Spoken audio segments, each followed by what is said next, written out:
umuntu yajya kuvuga ikinyarwanda ukumva ari kuvangamo n'andi magambo yatiye ku ruhande, ariko ibyo akubwiye ukabasha kubyumva ariko ugasanga ururimi yarwangije. Imvugo nka soba, swaga, big up, gutwika n'izindi ni zimwe mu zikunze gukoreshwa n'abanyamakuru hamwe n'ibyamamare bitandukanye byiganjemo abahanzi. Abaturage biganjemo abakuze hamwe n'abandi batazi indimi z'amahanga ntibabashe gusobanukirwa n'ubutumwa buba butambutse cyangwa ibyo abazikoresha baba bashatse kuvuga. Abaturage bakifuza ko zashakirwa ikinyarwanda. Ahanini usanga haragiye habaho ibyo bita diluted language, aho abantu usanga bavangavanga indimi. Biratubangamira nyine, abenshi barabangamirwa. Ndasaba ko bacukumbura bakareba koko niba nta gisobanuro cyaboneka cy'iryo jambo riba rivugwa, ariko muri rusange abaturage muri rusange bo baba bifuza umwimerere w'ikinyarwanda, ni nacyo twifuza. Hari bamwe mu banyamakuru bagerageza kugira izo bagenekereza mu kinyarwanda, ariko kandi hari n'abatabibona nk'ikosa, aho bemeza ko bazikoresha bagamije gukoresha imvugo zorohera abakiriya babo babakurikira cyangwa bakunda ibihangano byabo biganjemo urubyiruko. Munama pe umusoze dushaka ibinyarwanda sharijeri shajya. Twayise indahuzo. Ariko nibyo mwahimbye. Indahizo nibyo twahimbye nyebe dushaka ibintu byoroheye abantu.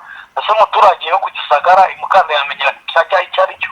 Twayise indahuzo. Bavuga borohera tuvuge wenda nk'ijambo nuza abatari ariko nujya kumva wenda ngo big up, urumva ubwo kujya kugishyira mu kinyarwanda ntabwo byasona nk'uko yabishakaga.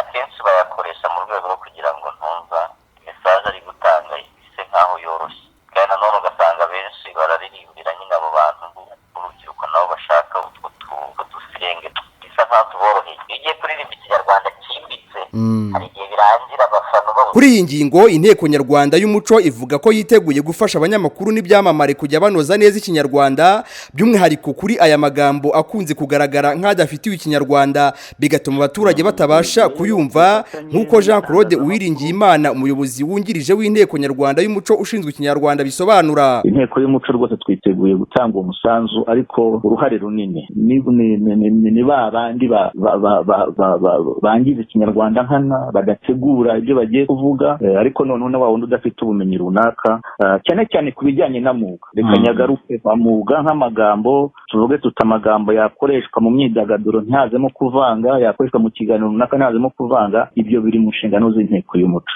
Bene ayo magambo ngiye kuvuga dushakira ijambo rivuga ibi ngibi ndumva ndi buvange ntabwo haribona mu kinyarwanda, aho rwose Inteko y'Umuco yiteguye gukorana n'ibitangazamakuru kugira ngo ayo magambo aboneke. Byari bisanzwe ko hari amagambo yaburiwe ikinyarwanda abamatirano, urugero nk'ijambo ishuri, ishati, imashine n'ayandi yinjijwe mu kinyarwanda. Nta gushidikanya ko hashobora kugaragara n'andi yaburirwa ikinyarwanda, gusa ariko nk'uko bisanzwe Inteko Nyarwanda y'Umuco isaba abaturage kudateshuka ngo bahimbe amagambo rimwe na rimwe afite ibisobanuro bishobora kugira abo bikomeretsa. Na Rispiridio Habimana mu ntara y'Uburasirazuba bw'u Rwanda.